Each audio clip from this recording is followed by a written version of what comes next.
Buenas noches, señoras y señores, jóvenes de todas las edades. Bienvenidos a Crisol de Cultura en Televisión Ferrol, el programa que cada noche del sábado nos reúne, nos convoca para distraer algo más de una hora en una conversación que siempre deseamos atractiva, interesante y en lo posible un punto divertida.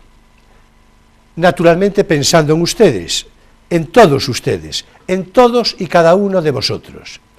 Saludos cordiales a todos cuantos nos siguen a través de Internet, ese abracadabra de la comunicación, con especial afecto a nuestros espectadores de Hispanoamérica. Y bien, ya pronuncié la palabra clave del programa de hoy, comunicación, porque en efecto, hoy vamos a hablar de comunicación, muy sobre todo de la comunicación personal, interpersonal, de la comunicación entre los individuos en el ámbito de las relaciones sociales. Un asunto, ya voy diciendo, interesantísimo en este sábado 10 de febrero de 2018. Y a tal fin de conversación me acompaña hoy a mi derecha, como es habitual, Emilio Saldaña, al que esta propuesta de debate, sé yo, le complace especialmente.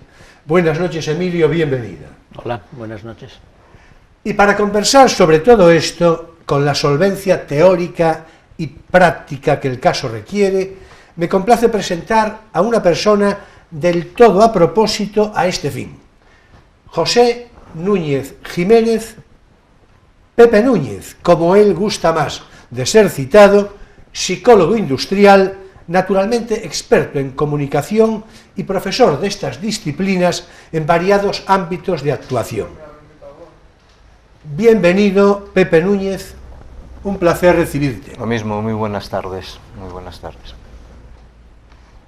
A ver, para entrarle a todo esto con decisión descriptiva y también excitante, estimulante de la conversación en esta noche del sábado, me parece de proponerte que empieces por explicarnos un concepto, por otra parte, muy tuyo, muy genuinamente tuyo.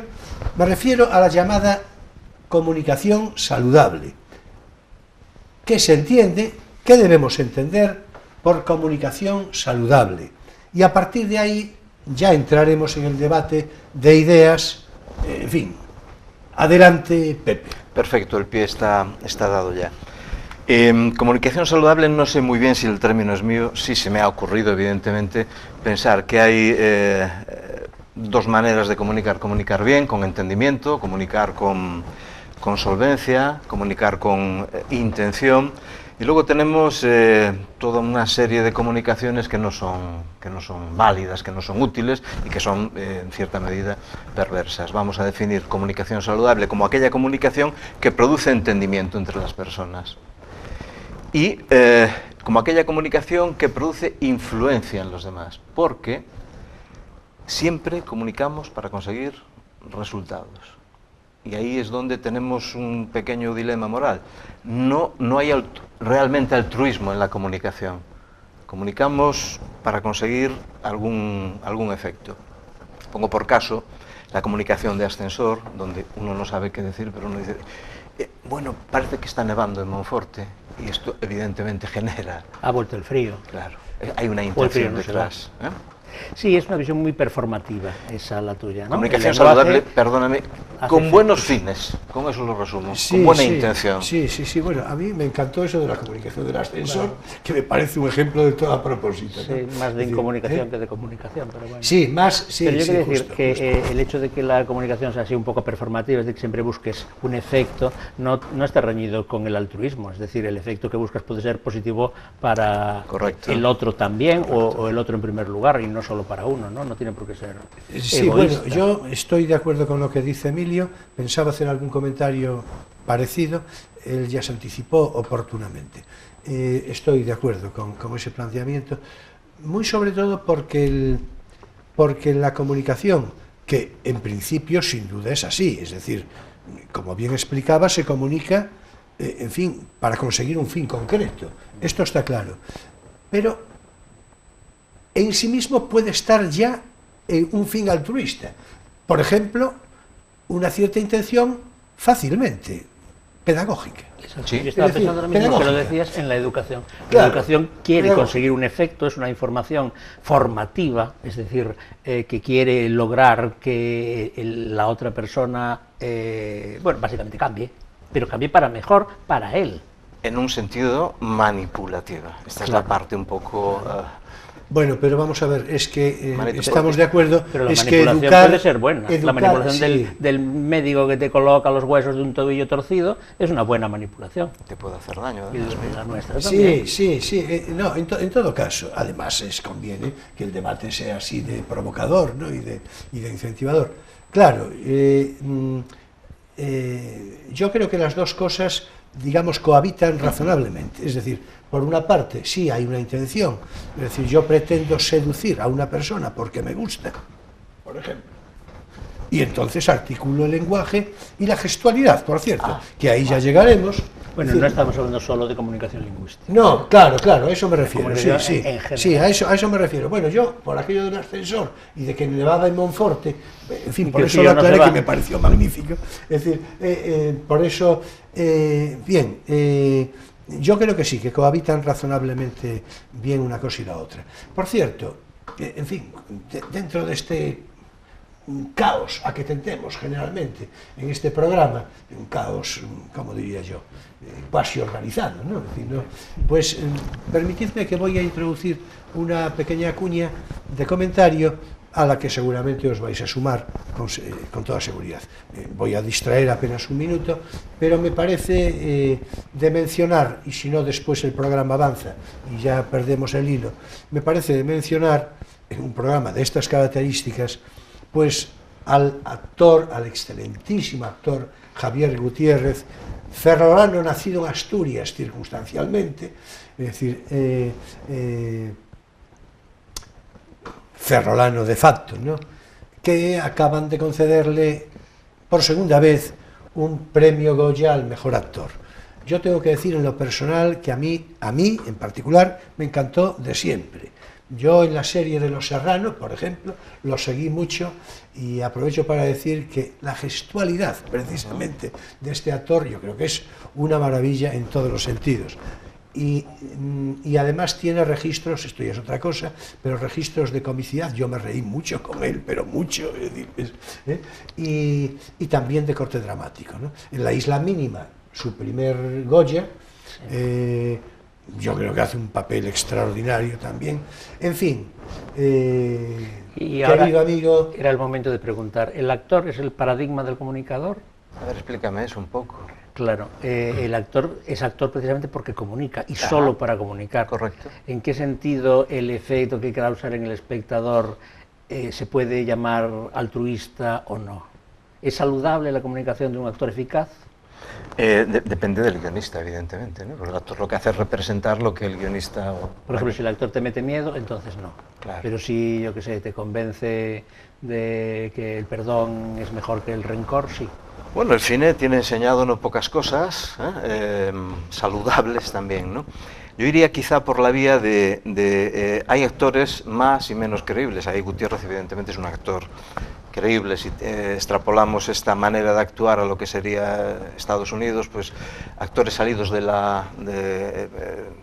Union Actors, no lo sé, ¿no? La factoría de actores, que utilizan el método Stanislavski, que es un método en el cual esta gente se mete en el personaje. La comunicación en la cual tú crees... Actors Studio, te refieres. Actors Studio, perdón. La comunicación, si tú crees algo vas a transmitir, si no lo crees, y ahí tenemos dentro de la actuación bastante mediocridad también.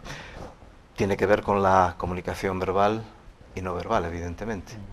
Bueno, déjame decir, que estaba yo en esto, felicidades, naturalmente, Javier Gutiérrez. Felicidades. Un abrazo enorme, sobre todo si tienes oportunidad de ver este programa, naturalmente. La pregunta es pertinentísima, como de costumbre. Gracias. Vamos a ver, claro, dice muy bien, y yo creo que lo explicaste también tú de una manera consecuente, pero el actor si algo pretende, claro está, dependiendo de la calidad del actor, de su capacidad de comunicación. Sí, pero si algo pretende es convencer. Claro. Si algo pretende es... Que si no te comunicas, si no te dicen nada, es como una piedra. O como sí, es convencer, hasta el punto de que quien vive el cine, o sea, quien vive el cine, quiero decir, quien no se dedica a pasarse, a comerse pipas, en fin, o palomitas durante la película, sin más, ¿no? Quien vive el cine, es muy fácil que interiorice el papel del actor principal, sobre todo aquellos que le movieron a simpatía. Claro, que se identifique. Sobre todo aquellos que le movieron, por ejemplo, naturalmente, con lo cual se establece un factor de comunicación de primerísimo orden, ¿no? Con lo cual, bueno, mira por dónde, ves el espíritu de actor de Javier Gutiérrez nos llevó a esta historia. Es curioso porque Gutiérrez a mí me parece que siempre es Gutiérrez en todas las películas, a pesar de que a veces haga papeles de malo. Bueno, Resines es el modelo de eso que dice. Resines siempre. ¿Y De Niro? ¿Robert De Niro? Y Robert De Niro casi también. Sí. Últimamente, Robert De Niro ha salvado muchas películas tipo B, porque sale De Niro, te la ves entera y dices, bueno. Bueno, y Woody Allen. Sí, hay mucho actor que es el mismo siempre, mismamente. No fingen. La clave de lo que estamos hablando referente a comunicación es que la comunicación no verbal no se puede falsear. Estudio. Bueno, es que a ver, esto es muy importante. De hecho, en la conversación que tuvimos el otro día, fue una de las circunstancias que ahora iba a citar, pero que ya que la introduces, en fin, matízalo cuanto quieras. Porque íbamos a empezar, bueno, la teoría era, íbamos a hablar primero de la comunicación general, luego centrar en la comunicación lingüística, que es, digamos así, el vehículo fundamental, y después ampliarlo a la comunicación no verbal. Pero como ya salió, claro, ahí estamos, en la comunicación no verbal. Bueno. Sí, no, pero ese matiz que acabas de hacer, de que, a ver, eso de que la comunicación no verbal, yo creo que decía el otro día como suceso atávico, decía yo el otro día, ¿no? Sí. Es decir, interiorizado en el individuo, ¿no? Es decir, ahí eso no se puede mentir, ¿no? A ver, ¿cómo es? Genuina de cada uno. Claro. Hay muchos, los psicólogos, los asesores de imagen, hemos estropeado mucho al personal, ¿no? Porque claro, sabemos que la comunicación no verbal es la mayoría de la comunicación, es un 80%. Si decimos, no habría un trabajo de asesor de imagen si se creyera que eso no se puede trabajar y modificar. Ahí vamos a desvelar el artificio, el truco. Y tú dices que no. Si yo te digo a ti cómo tienes que bajar las escaleras, tú vas a tropezar. Tú ya sabes bajar las escaleras. Entonces tenemos que aprovechar lo que hay en el individuo, y la seguridad precisamente es no tener miedo a cómo uno se expresa ni nada. Sí sabemos lo que decimos, comunicación consciente, comunicación verbal, minoría de la comunicación. Sin embargo, no sabemos cómo nos movemos, ni cómo gesticulamos, ni con nada. Mi punto de vista, no somos conscientes. Mi punto de vista radical es que no se puede aprender comunicación no verbal, porque el receptor inconscientemente va a notar rechazo. Muchas veces nos hemos encontrado con personas que en algún sentido... Porque se detecta falsedad, sí, se detecta la estrategia. Inconscientemente. No sé qué pasa, pero no me cae bien. Sí, claro. Vamos a ver, yo creo que es el reverso de la moneda de lo que acabas de decir. Yo creo que tiene que ver directamente con la falta de autenticidad. Es decir, claro, el individuo... Pero es que tú no puedes ser deliberadamente espontáneo. No, es una paradoja. Duerme ahora. Claro. No pienses en el hipopótamo. Claro. ¿No? Sonríe, Emilio. Sí. No se puede. Sin duda. Bueno, recuerda el teatro de marionetas, un escrito de un romántico alemán, que ahora no recuerdo si era Kleist o quién, que decía un poco eso mismo. La inocencia no se puede fingir, porque si se finge ya no es inocencia. La gracia natural del niño de la espina, que es una estatua del helenismo griega, es precisamente graciosa porque no hay conciencia, no hay autoconsciencia. Eso va en contra, pues eso, de la gracia y de la espontaneidad. ¿Puedo poner un pequeño ejemplo? Claro, naturalmente. Relación de pareja, él le dice a ella, ¿fumas? No, ya no fumo. Ya no fumo. El señor evidentemente fuma, pero cuando llega a casa... ¿Pero qué dices evidentemente? ¿Qué visión tan negativa de los relaciones de pareja tienes? También mentimos, ¿no? Está bien eso. Y evidentemente, claro, como llega oliendo a tabaco, pues ese día no le da un beso a la señora. Para que no se desvele precisamente la mentira, ¿no? Entonces, tarde o temprano ella, puede ser de ella a él también, que no hay aquí ninguna distinción de nada. Ella le dice, ayer no me diste un beso, y él dice, es verdad, voy a apuntarlo en la agenda. Bueno, no lo dice, estoy de broma, a mí ya me vais conociendo, ¿no? Bueno, se trata de que te conozcan los espectadores, ¿eh? Pues para ellos hablo. Al día siguiente dice, va a casa y le da un beso. Ya está, no pasa nada. Pero ella le dice, ¿cómo le dice? Ese beso es falso. No es el beso de siempre, ¿eh?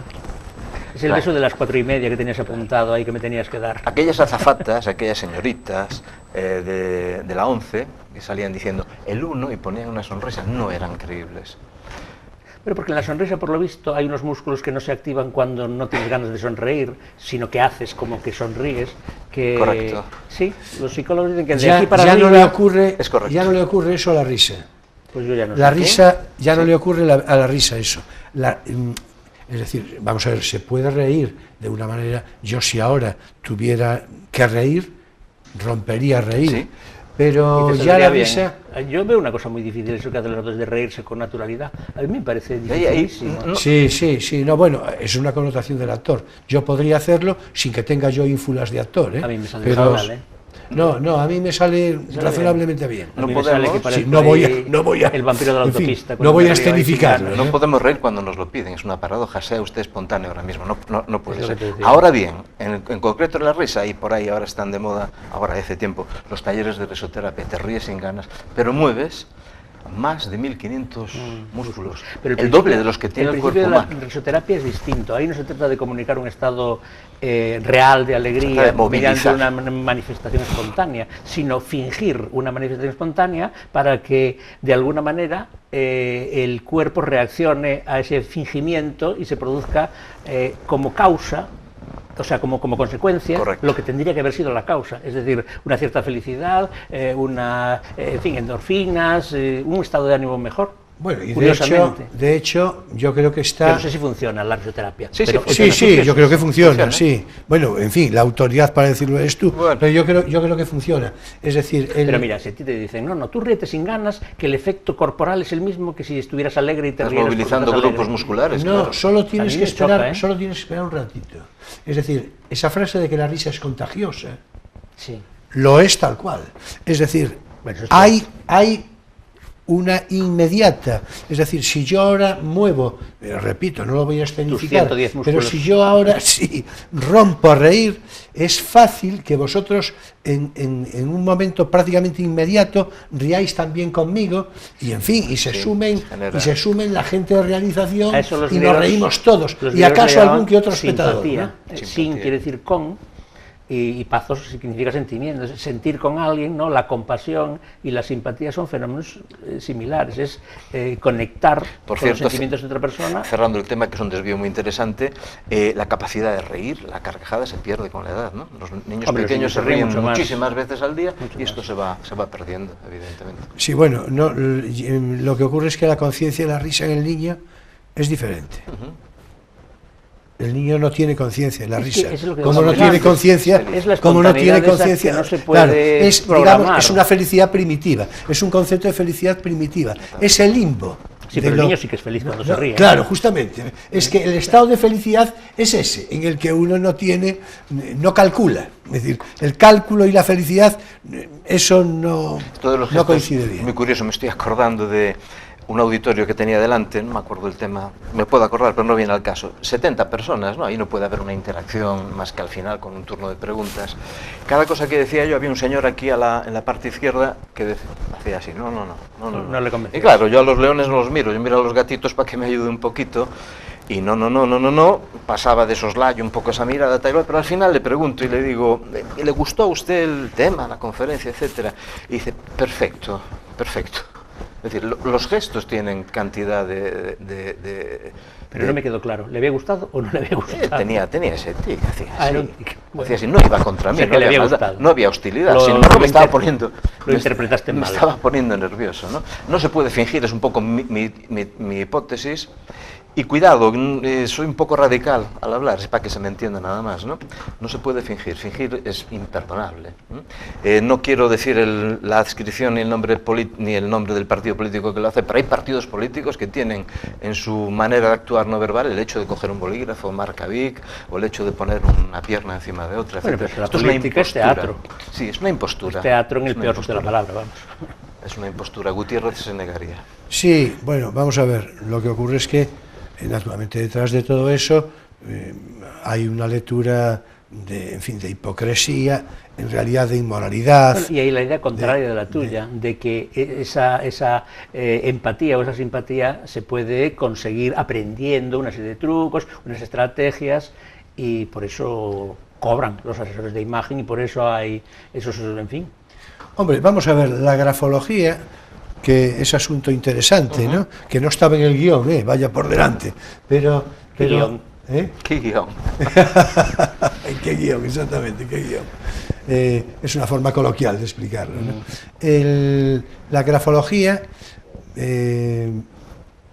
pues que orienta mucho respecto a la caracterología de las personas, que orienta, yo creo que de una manera importante. Te permite saber. Sí, de una manera importante. Yo tengo algún conocimiento, en fin, de los que no presumir, pero alguno. Pero eso es científico. Sí, ves, esta pregunta es grafología verdad. Científica. Sí, es verdad. Es decir, es verdad. Hay periciales. Sí, bueno, pero de hecho. Eso es para, digamos, detectar la identidad del escribiente, claro, no para analizar su carácter o su manera de ser. Para la identidad también. Sí, pero vamos a ver. Una firma. Simplemente una firma, bien expresa la firma, no tanto. Después hay una serie de letras claves, naturalmente. La inclinación, por supuesto, tamaño, fuerza del trazo. Claro, la firmeza en el trazo, en fin. La grafología, en terapias grafológicas, que también las hay, no, es que a eso iba a referir. Sucede lo mismo que en lo de la risoterapia. La risa, espontáneamente, es la expresión de un estado de ánimo positivo. Entonces la risoterapia es el intento de partir de la expresión, aunque sea falsa, para provocar como efecto lo que sería normalmente la causa, es decir, ese estado positivo. Sí, la terapia grafológica también existe. Se trataría de, cambiando tu letra, haciendo la letra que es que eso es lo que pretendía decir. Claro, una manera de ser mejor que la que tienes o menos problemática que la que tienes, cambiar tu manera de ser. ¿No? Sí, justo. Hay aspectos también de la comunicación, aparte de la comunicación. Por eso cité la grafología. De la comunicación no verbal. Decir que la comunicación verbal tiene cantidad de barreras, ¿no? Tenemos los estereotipos, tenemos el efecto primera impresión, tenemos etcétera. Es decir, que si no comunicásemos verbalmente, nos entenderíamos mejor a nivel inconsciente, una comunicación más animal. Y dentro de lo que sería la comunicación, las técnicas bases saludables para comunicar, básicamente tenemos una especie de estrella de 5 puntas, donde podemos decir que una de las puntas sería hablar en positivo. Es fundamental porque el positivismo genera cambio. Estás hablando ahora de las bases de una comunicación sana. De la comunicación sana, correcto. Digo, por el desvío tan interesante que da. Después tenemos la empatía, ponerse en el lugar de los otros, y esto hay que hacerlo de una manera organizada y bien, claro. Hay que callar, hay que escuchar, etcétera. Luego tenemos la asertividad, decir las cosas, mucho más sano para el individuo y para la sociedad que callarlas, decirlas evidentemente sin dañar a los demás, y la pausa, el ritmo. Comunicamos, yo creo que demasiado rápido, tan rápido como vamos en el automóvil, ¿no? Hombre, tuviste un rasgo intuitivo importante, porque acabas de pronunciar la palabra pausa, y eso es justo lo que yo os iba a pedir. Te estaba dando el pie. Te devolvía el pie. En efecto, porque hemos de hacer una pausa, precisamente una pausa en la conversación, enseguida continuamos, naturalmente. Correcto. ¿No? Y es que ahora es tiempo para nuestro espacio divulgativo, No tienes por qué saberlo.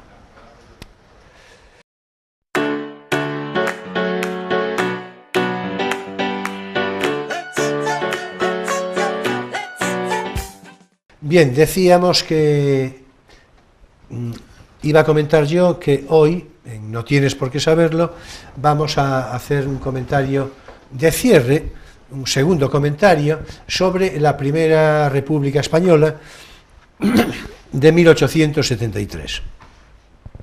Sería el tercer...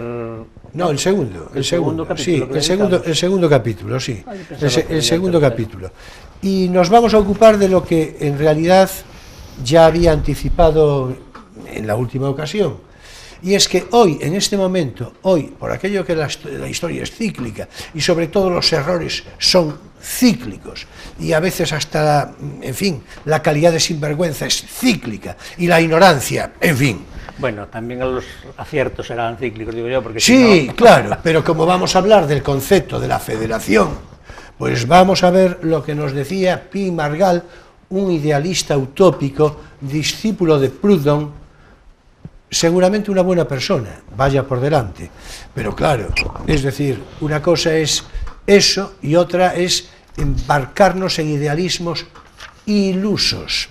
Vamos a ver cómo entendía él la federación, eso que repito tanto una y otra vez, hoy de nuevo, en fin, lo sacan de paseo, personas me temo que insolventes intelectualmente. Decía Pi Margall lo siguiente, haciendo un alarde, creo yo, desde luego de un, repito, de un utopismo, de un idealismo, acaso se podría decir hoy, en su sentido, en su perversión del lenguaje, lo del buenismo. Decía lo siguiente, la solución del gran problema político del siglo, de aquel siglo, después de haberse reconocido la autonomía de las naciones, se ha reconocido la autonomía del individuo. Después de reconocida la del individuo, se ha visto la necesidad de reconocer en general la autonomía del ser humano. Es decir, de todos los seres humanos, del individuo, del pueblo, de la provincia, de la nación, de las naciones.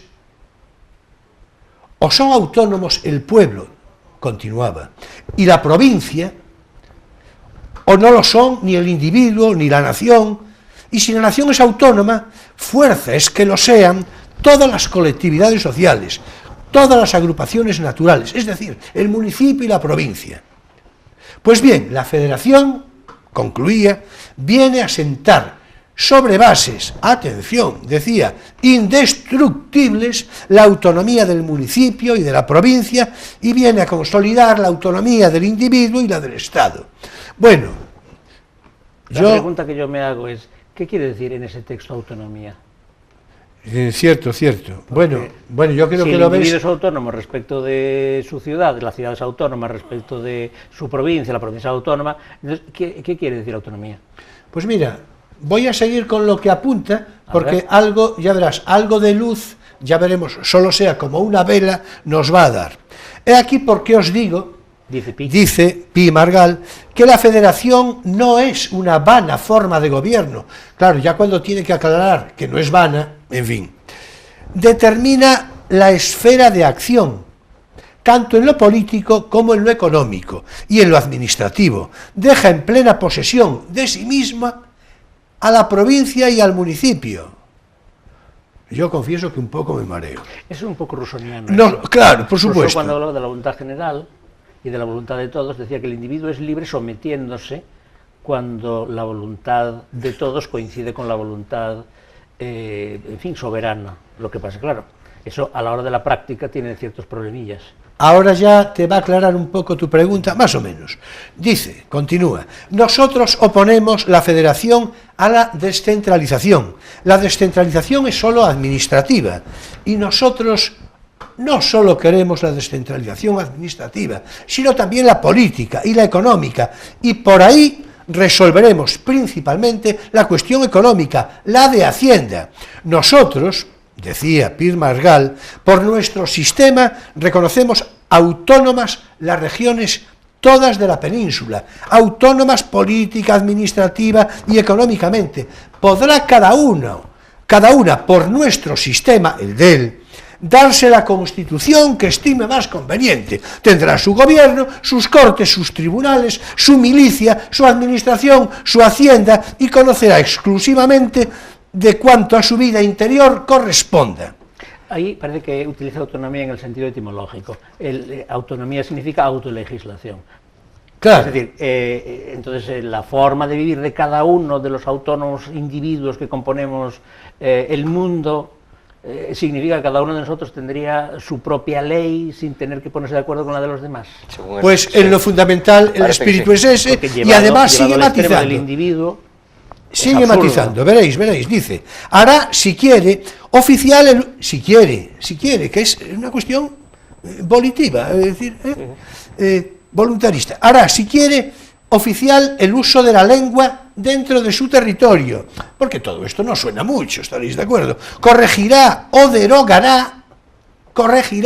derogará antiguas leyes, dictará las que considere exigidas, atención, que esto, por la razón y la justicia, y las codificará libremente. Gozará, en una palabra, de todas las atribuciones que no hayan sido taxativa y expresamente conferidas a los poderes federales. Me temo yo que los poderes federales, en fin, deben de ser exiguos, ¿no? ¿Qué hacen? En efecto, en la Constitución Federal, que en efecto, decisiones autónomas. Si se cede Hacienda y Ejército, que, No. que prácticamente es lo único que tienen los estados actuales. En efecto. Entonces, en fin, dice, en la Constitución Federal tendrán las regiones el límite de sus facultades y la expresión de los deberes que para con España tengan. Me temo que para con España nada. Y en fin, veamos ahora algunos títulos del texto de aquella Constitución, seguía diciendo yo, pero estos ya los hicimos públicos en la ocasión anterior. Con todo... Lo veo muy utópico y muy disolutivo, más que resolutivo. En efecto. Bueno, pues volvemos a las andadas, porque el personal dice estas cosas ahora mismo, más o menos, ¿no? Alegremente, ¿no? En efecto, más o menos. Yo, como ya sé que le puse un poco de acritud, con humor, pero a la historia, voy a terminar con unas palabras del historiador Cuenca Toribio, que es un hombre, yo creo que muy ecuánime. Sensato. Sí, creo que la palabra es la adecuada, sensato. Y que ve, precisamente porque tiene un sentido piadoso de la vida y un lenguaje casi del siglo de oro, es decir, porque a veces es una cosa... escribe lo siguiente, recogí este párrafo porque sería, como diría yo, la compensación a mi discurso crítico. Dice lo siguiente: pero si el saldo final de la República no fue halagüeño, y de ello debe dejar constancia todo historiador que aborde la etapa... Se refiere ahora a la Primera República. Claro, por supuesto. La calidad ética, dice, el espíritu de verdadera fraternidad y solidaridad del nuevo código que aspiraba a introducir en la convivencia nacional son acreedores, dice Cuenca Toribio, a la evocación más elogiosa. Así tal vez la Primera República se perfile en el friso de nuestra historia con sus auténticas dimensiones, pues también los ideales, concluye, y aspiraciones tienen que introducirse como elementos importantes en el juicio histórico y en la visión retrospectiva de nuestro pasado. Ya vemos que tiene un cierto sentido piadoso, en fin, y yo no dejo de compartir algo de lo que él dice, ¿verdad? Pero solo algo. Sí, bueno, en realidad casi todo, porque en realidad empieza por decir que el saldo final no fue halagüeño. Claro, faltaría más, ¿no? Bien, con esta reflexión del historiador Cuenca Toribio y naturalmente con nuestros comentarios al caso, finalizamos por hoy nuestro espacio divulgativo No tienes por qué saberlo.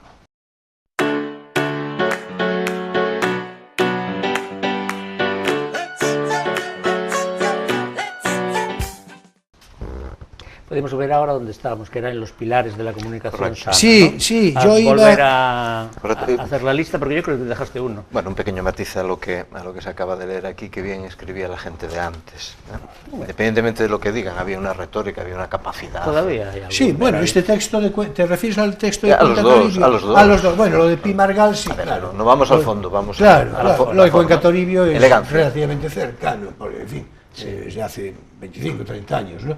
Lo de Pi Margall, no, naturalmente es decimonónico, claro, sí, claro. Pues uno de los vicios que tenemos en comunicación no saludable, nada existe sin su contrario, habría que ver un poco lo que es no salud en comunicación, sería la comunicación negativa, ¿no?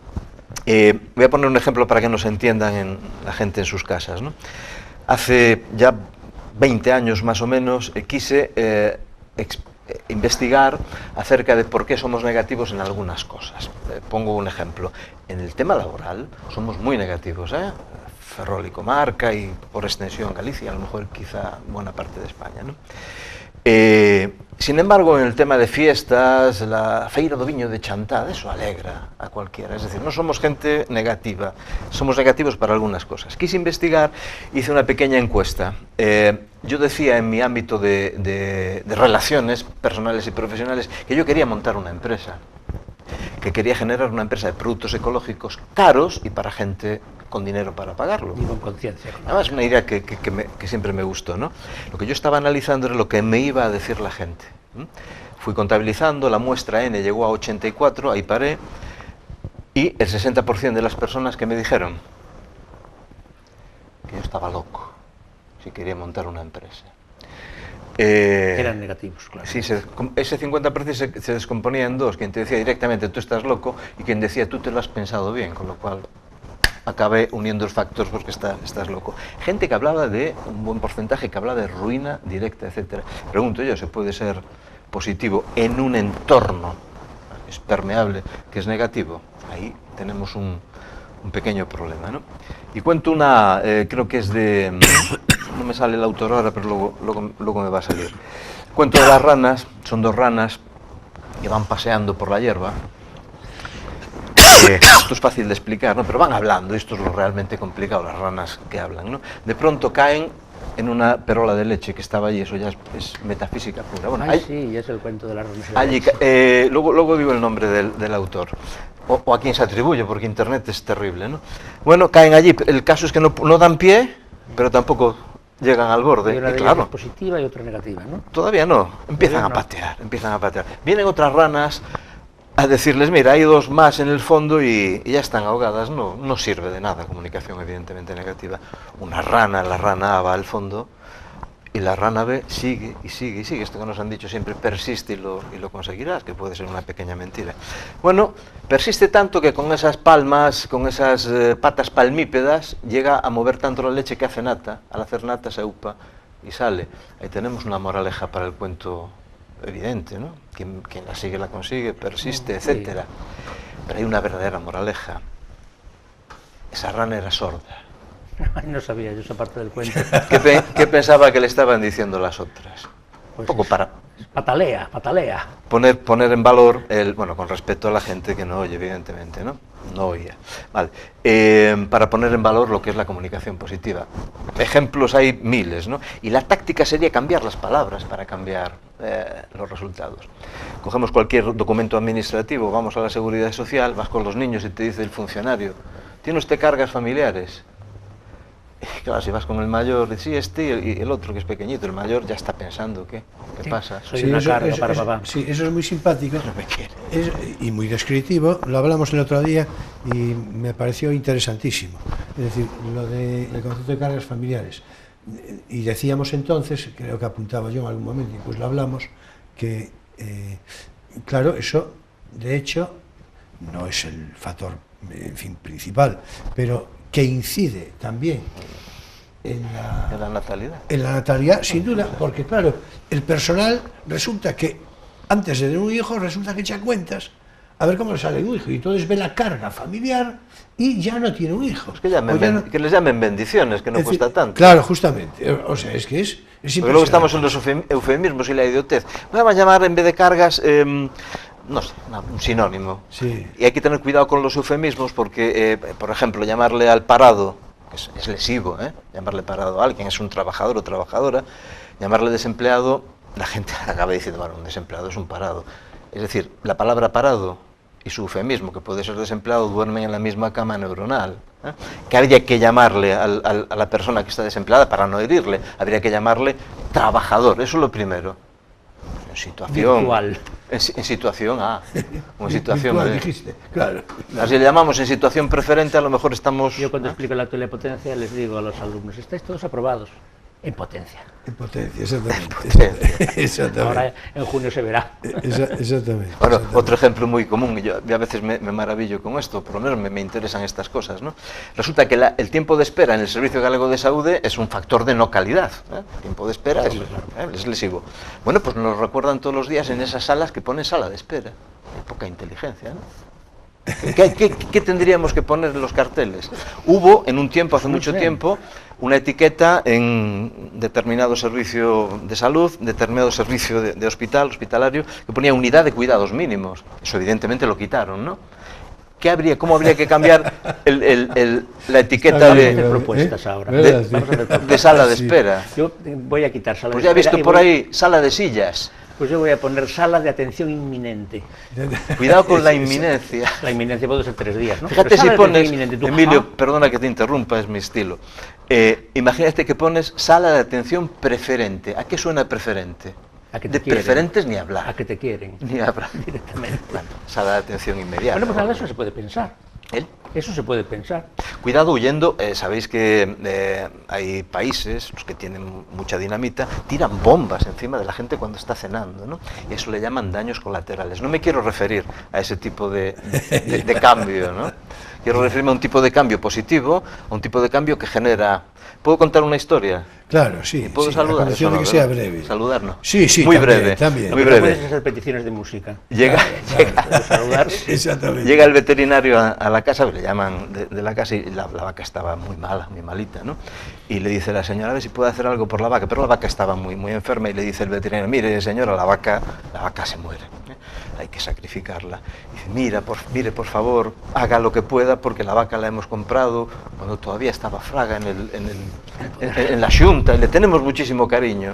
Y dice, bueno, la medicina, las inyecciones no valen, pero hay un remedio natural que puede funcionar, y es el remedio de las babas. Y dice la señora, ¿el remedio de las babas cuál es? Pues el remedio de las babas es muy sencillito. ¿Tiene usted un caldeiro de zinc? Pues sí que lo tengo. Bueno, echa allí 4 dedos de agua, 2 puñados de salvado, 2 de trigo, algo de maíz y algo de alfalfa. Remueve bien y se lo da de comer a la vaca mañana, tarde y noche, como dicen los médicos, con el cuidado de que la vaca, cuando esté acabando eso, no coma sus propias babas. Y con esas babas las pone usted en la mano y desde la cruz hasta el rabo le va cantando algo, etcétera. Si sana la vaca, pues será un milagro. Y si no, pues ya sabe. Bueno, la vaca sanó. Milagro. Milagro no. Ah, no. Tenía hambre.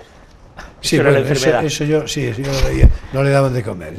Tenía hambre, claro. Si la persona le dice, dele de comer a la vaca, si dice el veterinario, la señora se va a encender. Va a decir, ¿qué dice usted? Que yo no alimento a mi vaca. Comunicación de nuevo positiva. Si la realidad es un cuadro, la comunicación positiva es un nuevo marco y el cuadro puede decir otra cosa. Ya me bueno, a ver. Mira, antes yo te preguntaba por los 5 pilares, los 5 patas o 5 pilares de la comunicación, pero solo dijiste 4. Entonces, ¿cuál es el que falta?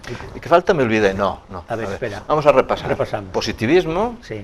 Empatía, sí. Capacidad de ponerse en lugar del otro, asertividad, sí. Decir las cosas sin dañar a los demás, pero decirlas. Y pausa. ¿Y el faltaba uno? Este es un misterio.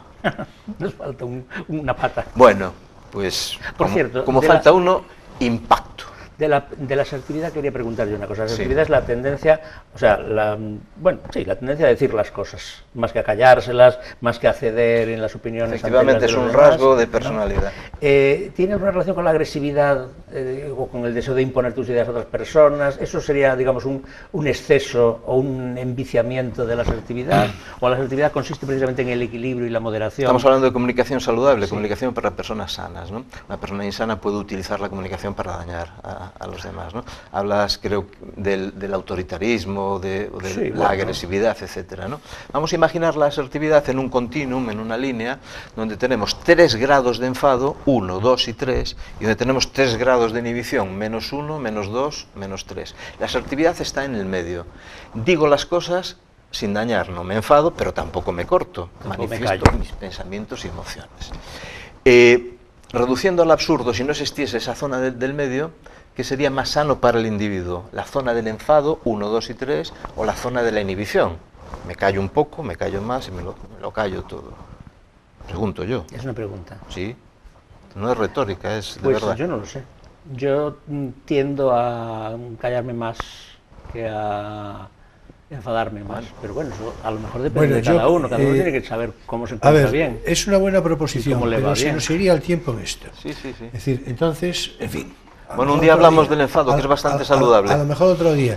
No, claro, tú eres más bien de la otra línea, ¿no? Más que de -1-0, de... Yo soy un inhibido, reconvertido. Reconvertido, aguantaste mucho y ahora quieres compensación de la vida. Claro, yo, vamos a ver, no, yo digo que... Yo digo que el tiempo empieza a complicar un poco la cosa, seguro. Y es hay asertivo, aquí... 0-1. Es asertivo, de 0 a 1. Claro, y hay aquí 3 o 4, en efecto, y hay aquí 3 o 4 cuestiones que me parece que merecen la pena, en fin, por lo menos traerlas a comentario, ¿no? Ponerlas en la mesa. Es decir, bueno, una de ellas es, en realidad ya lo hablamos en buena parte, pero sería además en buena parte, pero sería por concretarlo de una manera, no diré monosilábica, pero, en fin, en todo caso, muy breve, ¿no? Yo suelo decir, es decir, tiene que ver con lo personal, pero naturalmente no es ninguna frase original, es una frase afirmativa mía, pero yo suelo decir, en unos términos que seguramente no tengo que aclarar, que el hombre, cuando digo el hombre y la mujer, obviamente, claro está, el hombre es su discurso. ¿Esto es así? La manera más rápida de contestarte, yo creo que sí, que es así. Claro. Pero en discurso tendrías que entender también eso que hablábamos antes de comunicación no verbal, ¿no? Su propio lenguaje. Sí, claro. Sí. Teniendo en cuenta que según Pepe eso es la mayor parte de la comunicación, eso o lo metes en el discurso o si no estás falseando lo que tú eres. Me extiendo nada, que son 10 segundos, muy poco, 10 segundos, ¿no? Sí. ¿Qué fue primero, la palabra o el gesto? El gesto. El gesto. ¿Cómo serían las primeras palabras? Pues me imagino que onomatopéyicas. Bruidos, gritos. Aún vas a alguna taberna y los escuchas todavía, porque eso no se ha perdido del todo. La comunicación es un reflejo del pensamiento, es un exudado del pensamiento, evidentemente. Por eso, es decir, después se puede mistificar, un individuo puede, digamos, mentir a través de su discurso, pero eso serían ya otras cosas. Mentira también yo me refiero, suya. La elaboración del discurso, exactamente, la elaboración del discurso, yo creo que sí, que el hombre, y por lo tanto su referencia psicológica, incluso yo creo que su solvencia es el discurso. Cuando sea propio. Claro. Cuando No, a ver. Yo me refería a que, claro, el discurso es, digamos, tu mitad cartesiana, porque tu mitad freudiana es eso que no sabes qué dices, pero que estás diciendo. Sí, no articuladamente en palabras, pero a través de, pues por ejemplo, el lenguaje no verbal y todo eso. Y claro, sí. No, que sí. Erich Fromm, El miedo a la libertad. ¿Realmente lo que estoy diciendo lo he pensado yo o es lo que oigo por ahí, lo que me cuenta la radio y la televisión? Claro. ¿Pienso yo o me piensan? Claro, me piensan. Bueno, y a ver, hay un par de cosas más. Es que una me parece muy interesante, incluso si el programa se termina con esto, pues no estaría mal. Un poco, como en cierto modo corolario de lo que venimos diciendo, creo que debemos de referirnos al principio de tolerancia. Es decir, la tolerancia, el principio de tolerancia, sus posibilidades, sus límites, su realidad formal, qué es lo tolerable y si está vinculado o no, yo creo que sí, pero eso a lo intolerable. Es decir, hay cosas que son intolerables per se. Y en ese caso, ya la tolerancia... Bueno, esa es mi consideración. Pero te refieres a la tolerancia en el proceso comunicativo. ¿Qué deberíamos dejarnos decir y en qué momentos preferirías romper el canal de comunicación?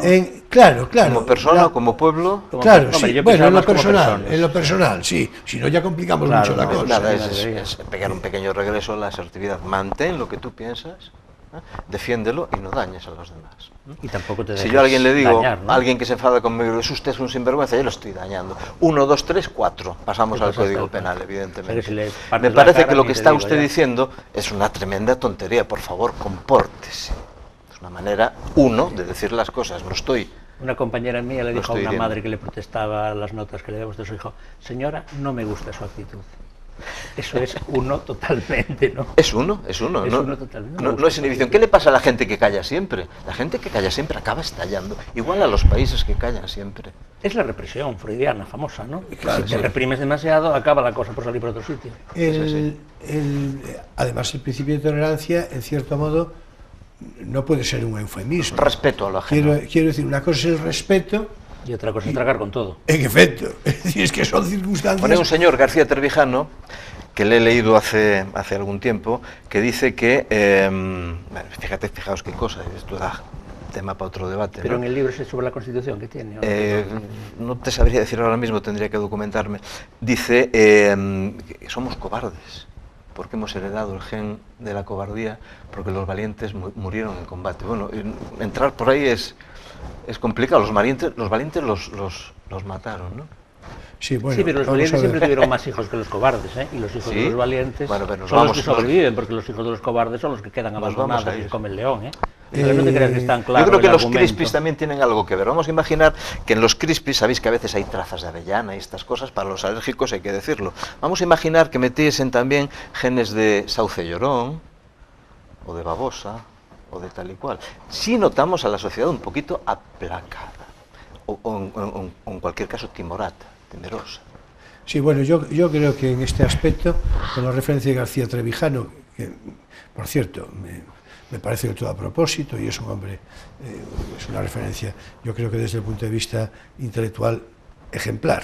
Es decir, muy interesante, desde luego, un hombre de mucha formación. Ejemplar, de una formación excepcionalísima, sí. Es decir, pero muy difícilmente comparable, muy difícilmente comparable. Evidentemente, yo traigo aquí lo que dice Trevijano, a lo mejor lo traigo un poquito torcido, evidentemente, sí, pero bueno. A lo mejor no soy fiel, pero decir que hay que pensar, y eso lo decimos para los telespectadores, que probablemente sea una alegoría, sea una figura. Pero mira, aplicando la teoría esa de cambiar las palabras para que suene mejor, que decías tú, y convertir lo que es una crítica... Acabo de notar la puñalada. Sí. Pues, ¿por qué cobardes en vez de prudentes?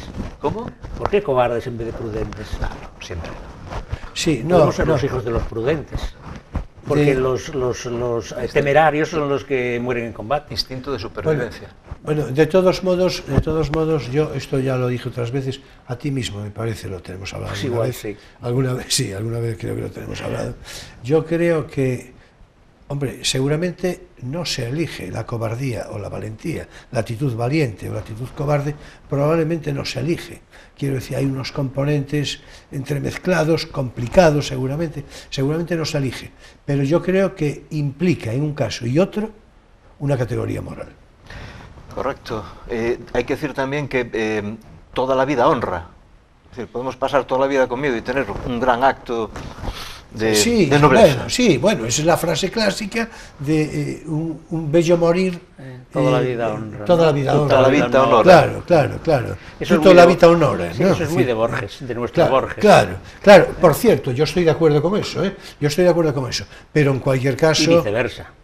Acuérdate del condenado por desconfiado. Claro, sin duda. Hay un pequeño dato rápido, es que la gente que dice las cosas tiene menos gripes. Es decir, tenemos mejor el sistema inmunitario cuando decimos las cosas. Callas menos, ¿no? Y estamos más pachuchos cuando... No, normal.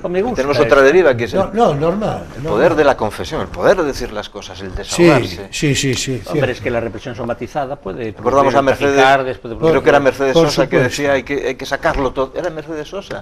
O Violeta Parra, Mercedes Sosa. Hay que sacarlo todo afuera. Sí, por cierto, sacarlo todo, bueno, yo no quisiera... Soy capaz de cantarlo ahora. Pero lo de sacarlo todo puede tener, en fin, espero que esto es un programa naturalmente para adultos, espero que se entienda. Es un sábado por la noche, los niños sábado están por durmiendo. La noche y por lo tanto, en fin, lo de sacarlo todo tiene también que ver, en buena medida, con la propia, digamos, como diría en palabras de López Ibor hace muchísimos años, vida sexual sana. Es decir, yo creo que eso también tiene importancia. Claro que sí. Es decir, lo de sacar todo, también eso. Es decir, yo creo que las personas que en condiciones naturalmente normales, de equilibrio natural, no tienen unas relaciones sexuales, no sé, complacientes, convincentes, compensadoras, razonables. Bueno, a lo mejor lo de razonable no le cuadra mucho esto, ¿no? Pero yo creo que esto influye en muy buena medida en el equilibrio de las personas. Y estadísticamente significativas. Claro, también. Claro, pero sin duda, pero con toda seguridad. Sí, hombre. Es decir, ¿no? Bueno, bien. El principio de tolerancia. Yo creo que eso ya nos llevó a un comentario, en fin... O sea que lo que recomienda Pepe es firmeza y no represión. Bien, ojo, sobre todo no dañar la autoestima de los demás, pero por supuesto decir las cosas caso de que tengas algo que decir, porque otro día hablaremos de la estupidez. Sí, bueno, eso sí, eso será otra, claro, naturalmente, además interesantísimo.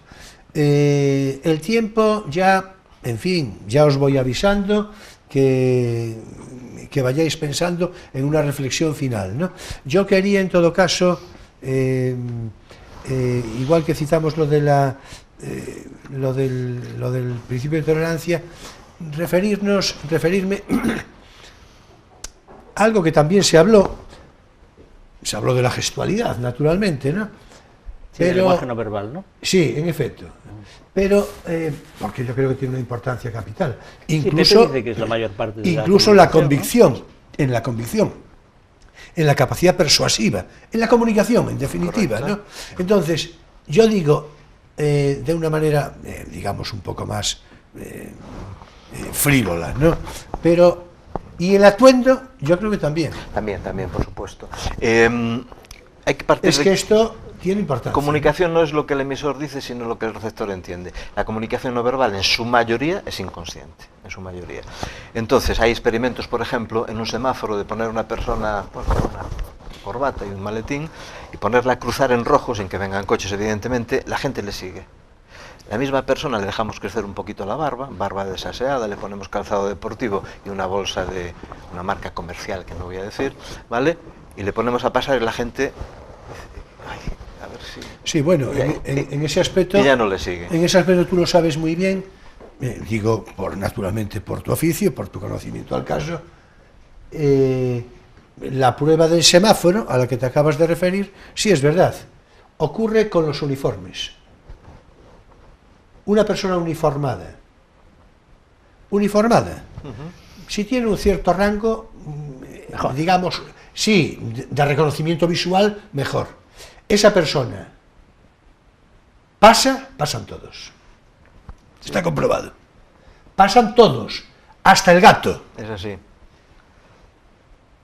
Y lo contrario, no pasa nadie. Ahí la comunicación no verbal hay un... Es, grosso modo, claro. Un factor que también nombrar, tan siquiera decíamos, la comunicación verbal es consciente. Que es explicable, además, ¿eh? Si algún experto nos escucha, va a decir, este señor de qué está hablando, ¿no? También la comunicación verbal tiene partes inconscientes, que son los lapsus linguae, se te escapa algo, etcétera, ¿no? Sí, bueno, hay inconscientes en el sentido ya freudiano de la palabra, ¿no? Claro, decir que lo mismo, decir, por ejemplo, si una vecina prueba una posición, decirle, María, me alegro, tienes que convidar, esto es hay una intención detrás, metacomunicación, ¿no? Pero si decimos, por ejemplo, lo mismo diciendo, María, me alegro mucho, tienes que convidar. ¿Ahí qué hay detrás? Envidia. Bueno, lo he hecho bien, entonces, ¿no? Bueno, pues se nos ha terminado esta experiencia de comunicación. Yo espero que haya sido exitosa. Por hoy. Yo creo que también. Yo creo que los televidentes nos hayan entendido bien y sean felices. Sí, yo en efecto, yo creo que también, ya sabes que, en fin, soy un optimista, ¿verdad? Sí, pero creo que sí. Vamos a dar alguna receta al televidente. Callar es muy importante también. Callar y escuchar, que se queden con eso como práctica para la semana. Pero sí, no bueno, claro, en efecto, callar pero no callarse. Para escuchar, de hecho, pero no callarse. Sí, en efecto, yo creo que esto es el cierre perfecto. Yo lo de hablar y escuchar lo tenía previsto, pero ya el tiempo ya no da para más. Entonces, en fin, el tiempo, ya digo, se ha volatilizado, escuchar, ¿no? Y en fin, que hemos de dar término a nuestra conversación.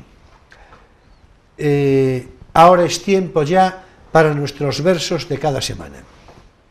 Ahora es el momento para nuestro espacio de Poesía eres tú.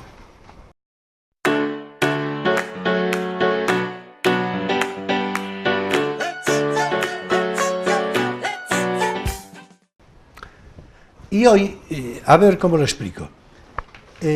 José Moreno Villa, destacado intelectual español durante la primera mitad del siglo XX, con muy variados registros de actividad, bibliotecario, poeta, asiduo escritor en periódicos, crítico e historiador del arte, pero también acertado dibujante y pintor de algún mérito, fue hacia finales de los años 40 del siglo pasado que tradujo del alemán a Goethe durante su exilio en México, el de Moreno Villa, obviamente, de lo que llamó Poesías líricas de Goethe, y que publicaría en el periódico Novedades de México con fecha 28 de agosto de 1949.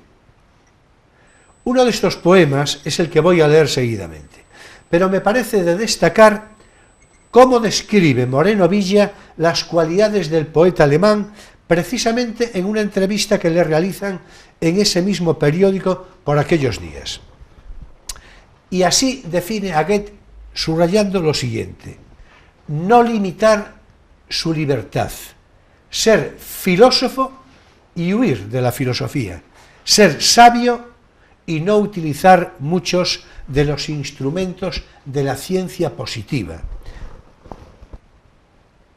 ser clásico y ser romántico. A esto le llamo, decía Moreno Villa, equilibrio, facultad de sostenerse entre fuerzas contrarias, o sea, un inmenso sentido común. Y en fin, el poema elegido es el que lleva por título Tres canciones del arpista. Y dice así, lo voy a leer directamente de este magnífico ejemplar de la revista Poesía, el número 33, del 13 de noviembre de 1990. Vamos a ver, vamos con las tres canciones del arpista. A las puertas iré acercándome, modoso y callado quedaré en pie. Mano piadosa me dará el sustento, y el camino, de nuevo, seguiré.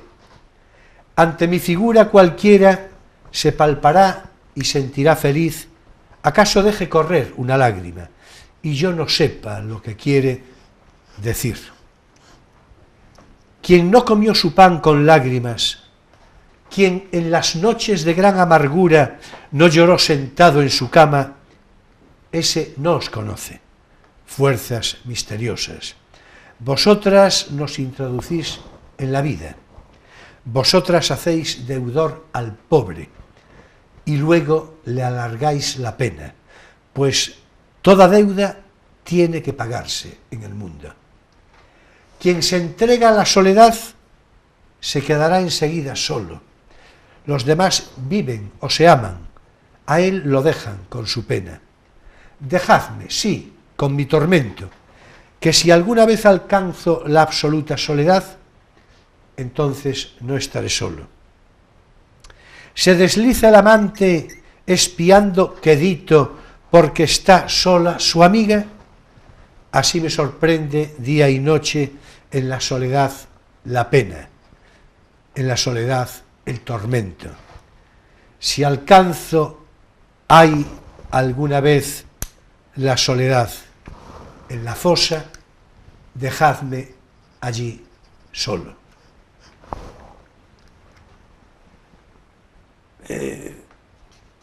En fin, con estos versos netamente profundos de Goethe, desde el espíritu traductor de Moreno Villa, finalizamos por hoy Poesía eres tú.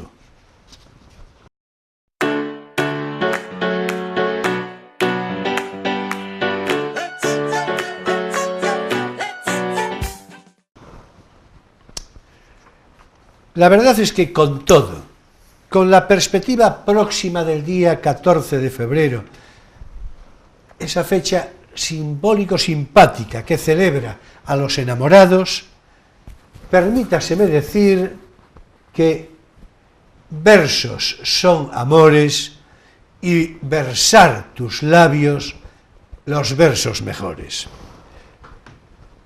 Bueno, a modo de haiku. ¿Quién lo firma? ¿Quién lo firma? Bueno, esa es una maldad, porque es cosa mía, naturalmente.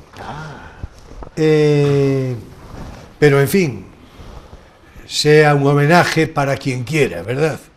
Quien lo merezca, para quien lo merezca.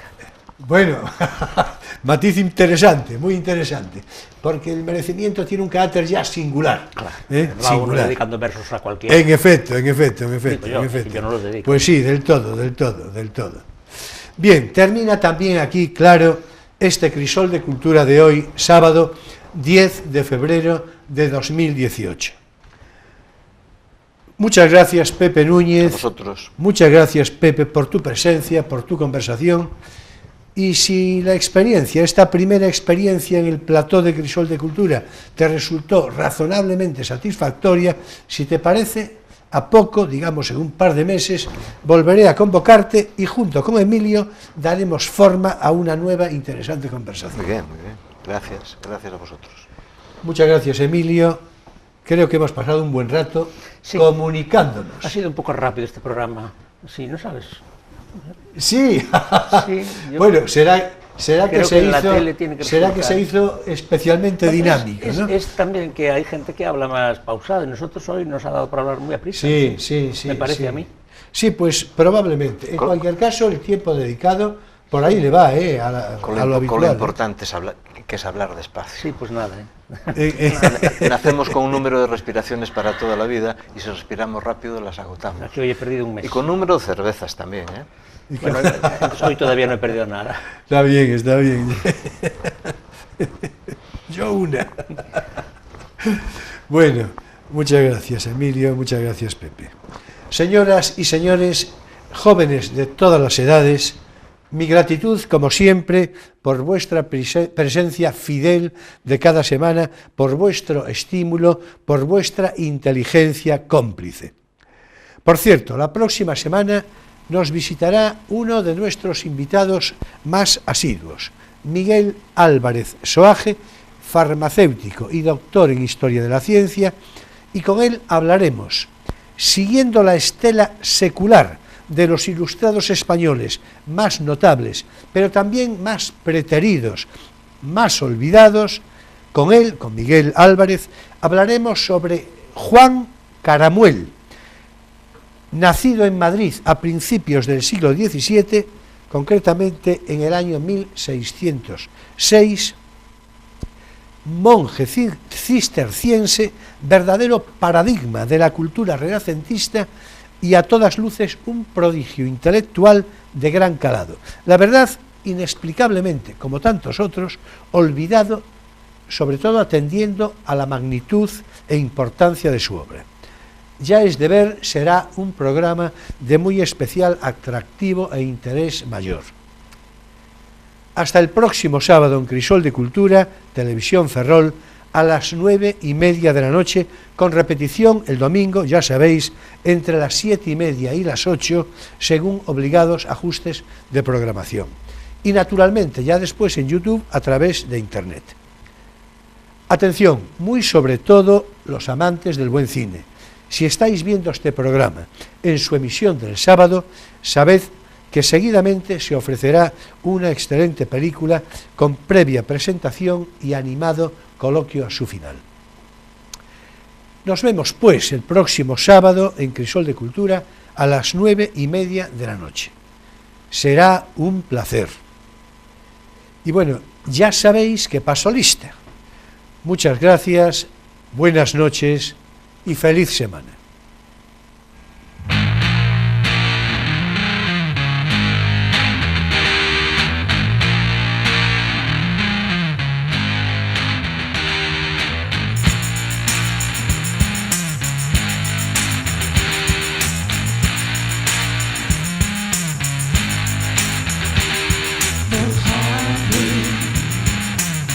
I had to